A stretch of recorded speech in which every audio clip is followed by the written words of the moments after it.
जय राम हरे जय राम कृष्ण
Jai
जगी विरक्त तोची जाणा इह परलोकी सुखी शुद्ध ज्ञान जाचे मुखी लोभ अहंता नये मना जगी विरक्त तोची जाणा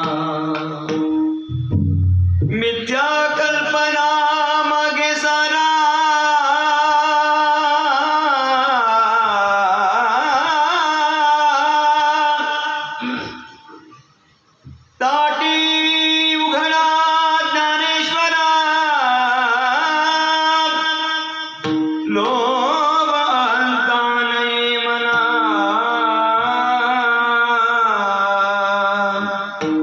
जगे विरक्त तोची जाणा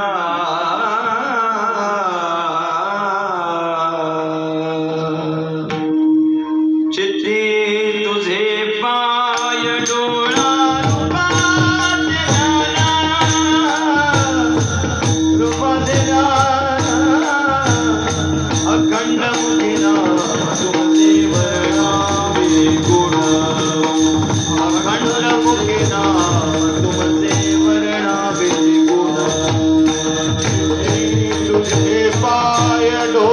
रूपाचे ज्ञान अखंड मुखीना तुमचे वर्णावे गुण अखंड मुखीना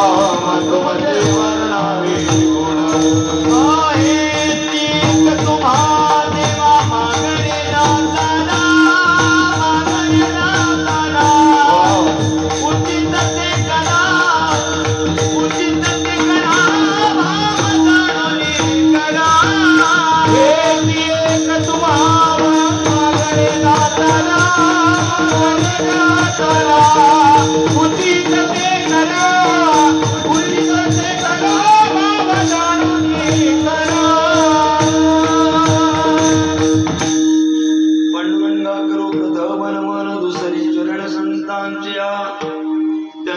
दरबाराने कथेचा विस्तारू बाबाजी सद्गुरु दास तुका ओम नमो ज्ञानेश्वरा करुणा करा दयाळा तुमचा अनुग्रह लादलो पावन झालो चराचरी नमो सद्गुरु तुकया ज्ञानदीपा नमो सद्गुरु सच्चिदानंद रूपा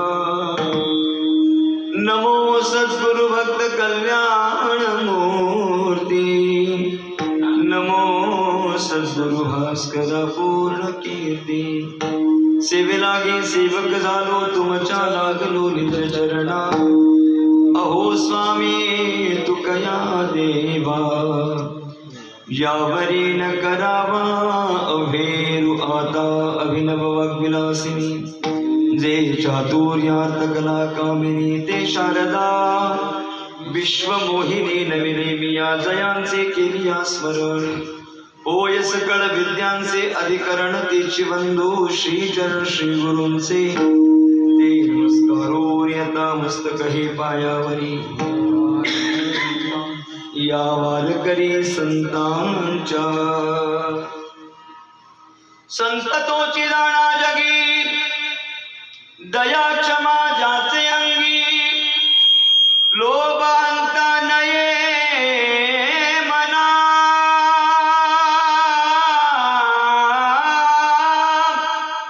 जगी विरक्त तोची जाणा जाणा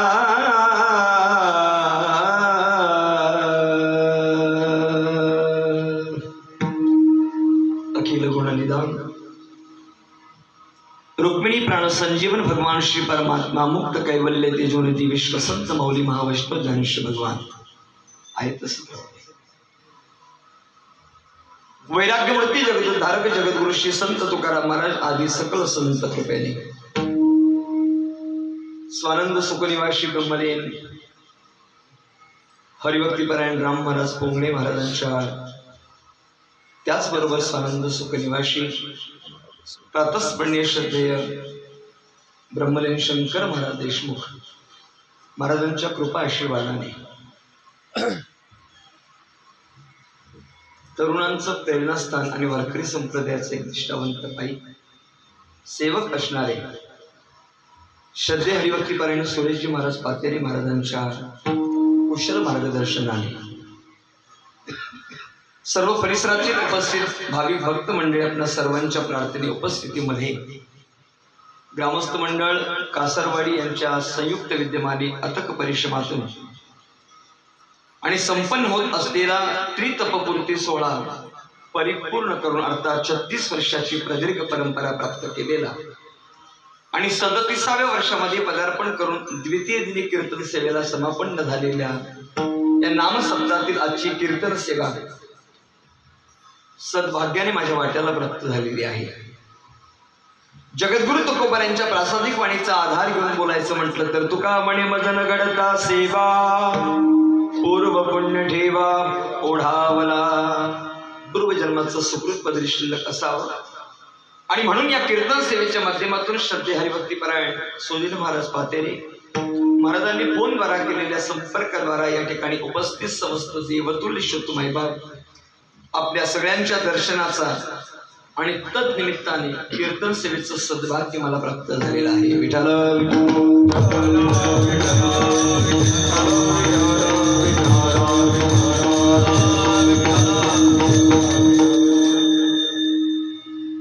सेवेंतर्गत गायलेला अभंग मुक्त कैवल्य तेजोनिधी विश्वसंत मौली महावैष्णव ज्ञानेश्वर भगवान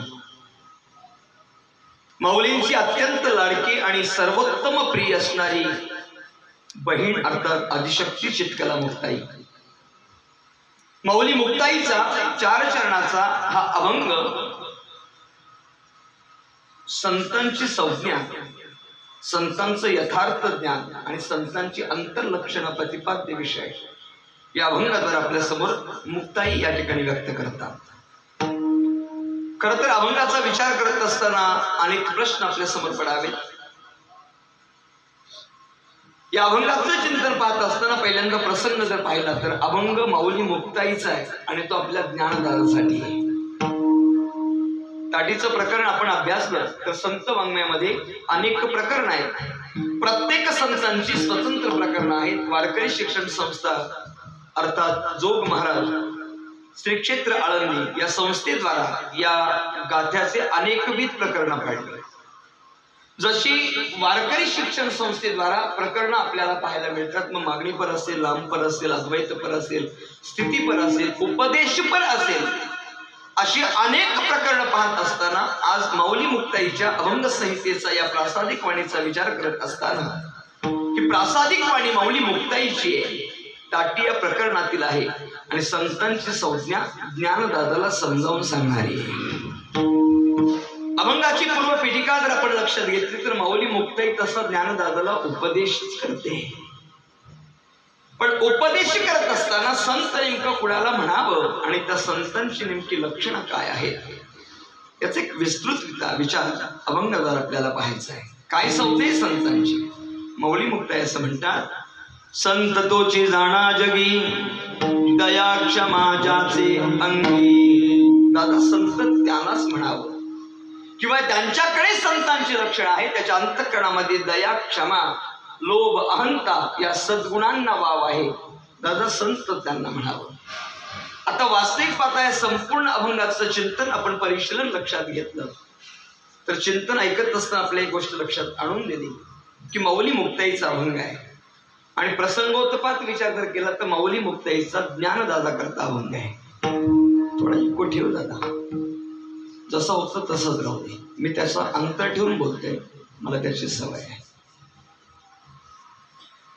या अभंगावर विस्तृत चिंतन आपल्याला पाहायचं आहे.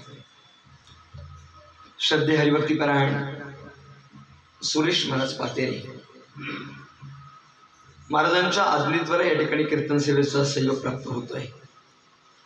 आज माझं सद्भाग्य म्हणेन वारकरी संप्रदायाचे निष्ठावंत साधक श्रद्धे हरिभक्तीपरायण किरण महाराज कुंभार या ठिकाणी कीर्तन सेवेसाठी आवर्जून उपस्थित आहेत. श्रद्धे हरिभक्तीपरायण रामदास महाराज मोरे या ठिकाणी उपस्थित आहेत आणि उपस्थित आपण सर्वजण उपस्थित आहात. मी आल्यापासून या ठिकाणी काही गोष्टीचं परीक्षण करतोय. महिला वारकरी संप्रदाय हा तरुणांनी शोभायमान आहे. वारकरी संप्रदायाची शोभा तरुण मंडळी, पदरचं नाही, तरणा भाग्यवंत नटे हरी. या ठिकाणी आल्यानंतर हे सौंदर्य मला पाहायला मिळालं की सर्व तरुण मंडळी या ठिकाणी कीर्तन सेवेसाठी उपस्थित आहेत. खरं तर ही केवळ आजच्या कीर्तनासाठीच आहेत असं काही मानायची गरज नाही. ही वारीसाठी पण हीच असतात आणि वारीसाठी एक वेगळा आनंद तरुण मंडळींच्या माध्यमातून आपल्याला पाहायला मिळतो. ज्यावेळी वसंत ऋतूमध्ये निसर्गाला पालवी फुटते त्यावेळी ती पालवी पाहत असताना सगळ्यांच्याच मनाला मोहकता प्राप्त होते. खरं तर आपल्या लक्षात आलं असेल की निसर्गाच्या माध्यमातून झाडांना नुकताच फुटलेली पालवी म्हणजे त्या निसर्गाची शोभा आहे. मला वाटतं याच पालवीचा विचार जर केला ती वारकरी संप्रदायाची पालवी ही वारकरी संप्रदायाची शोभा आहे. मग वयस्कर मंडळींचं काय करायचं किरण महाराज? त्यांना आपण घरीच बसवून ठेवूया नाही का? नाही, असं कधीच होत नाही. ज्या वेळेला त्याच पालवीचं पानांमध्ये म्हणजे तुम्ही बघा आपल्याकडे औषधोपचाराकरता वनस्पती वापरली जाते. शक्यतो कोवळं पान वनस्पतीला आणलं जात नाही, काढतात. कुठलंही पाय मुरगळला असेल तर आमच्याकडे निगडीचं पाला लावतात. आपल्याकडे पण लावत असावे. मी का अमेरिकेतून आलोय का? अगदी एकाच तालुक्याचं अंतर आहे, फार अंतर नाही महाराज, आपण एकाच परिसरातले आहोत नाही का? निगडीचाच पाला लावतात. मग तुम्ही निगडीचा पाला ज्याला नुकताच कोंब बाहेर आला किंवा ज्याची नुकतीच पालवी कोवळी आहे तो पाला आणता का जो जून झालेला आहे? हा म्हणजे जुन्या पानाची गरज आहेच ना. बोलतो महाराज. वारकरी संप्रदायामध्ये तरुण मंडळी मंडपाचा जर शोभा आणत असतील तर मार्गदर्शक ही मंडळी या मंडपाचा खांब आहेत, लक्षात ठेवा. त्या मंडपाचा खांब जर अनुभवाने युक्त असेल तर 37 वर्ष मी मागे कीर्तनाला त्याला किती 64 वर्ष काय परंपरा आहे महाराज. वारकरी संप्रदाय, अरे आज सगळी सुबकता आहे हो. आज पैसे देणारी माणसं भेटतील, अन्नदाते भेटतील, पंक्तीच्या पंक्ती घालणारे भेटतील, कीर्तनकार जेवढे पैसे मागेल तेवढे देणारे भेटतील. तुम्हाला काय करायचं? सौजन्य आम्ही देतो, तुम्ही त्याला आणा. त्यांनी पिक्चरच्या चाली गावत. नाही तर संत तुकाराम महाराजांना फक्त तुकाराम म्हणूनच नामनिर्देश करतो, आम्ही ते स्वीकारतो. अशी मंडळी आहे. महाराज थोडासा विचार आपण पाठीमागे जाऊन करूया. 37 वर्षापूर्वी या सत्याचं रोपटं तुम्ही कसं लावलं असेल? 64 वर्षापूर्वी ते रोपटं ते कसं लागलं केलं असेल? त्या काळात काय असेल?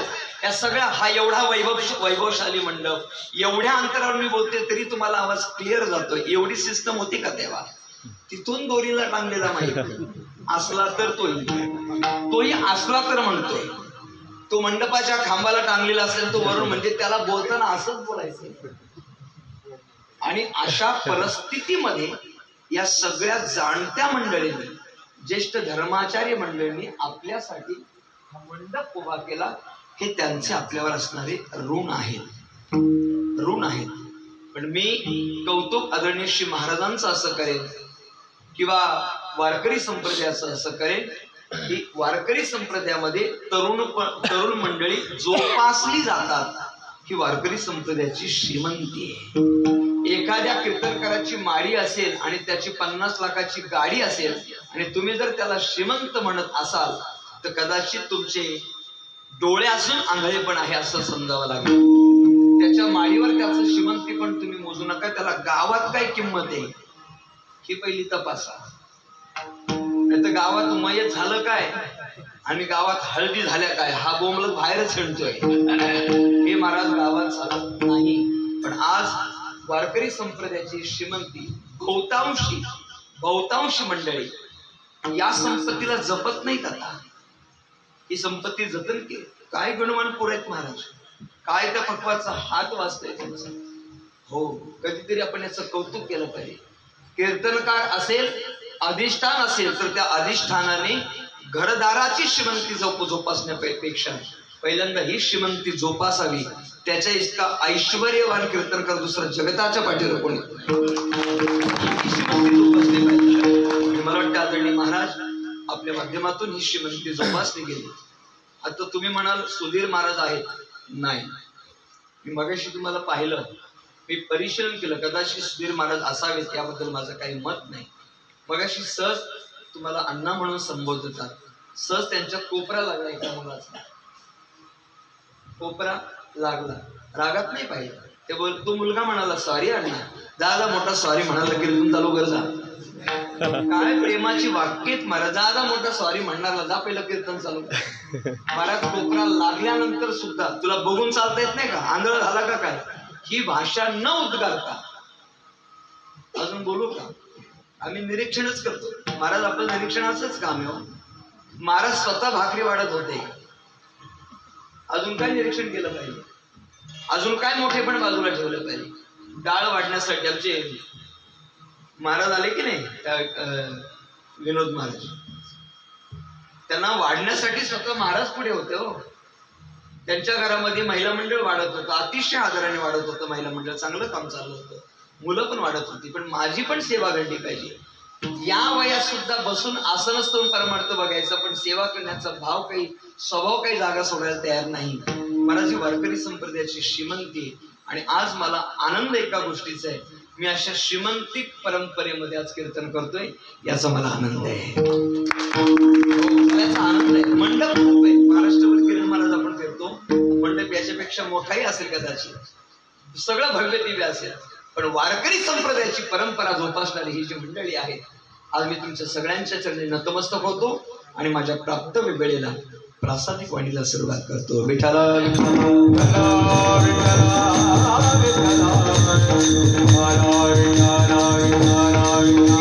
36 वर्षाची व्याप्त परंपरा असलेल्या 37 वर्षामध्ये पदार्पण केलेल्या नामसप्ताहाची द्वितीय दिनी कीर्तन सेवा आणि संकीर्तनाकरता गायलेला अभंग माऊली मुक्ताईचा आहे. या अभंगाद्वारा माऊली मुक्ताई ज्ञानदादाला संज्ञा पटवून देते. तुम्ही याच्याकडे पटवून देणं म्हणा, समजावून सांगणं बघा, किंवा उपदेश म्हणून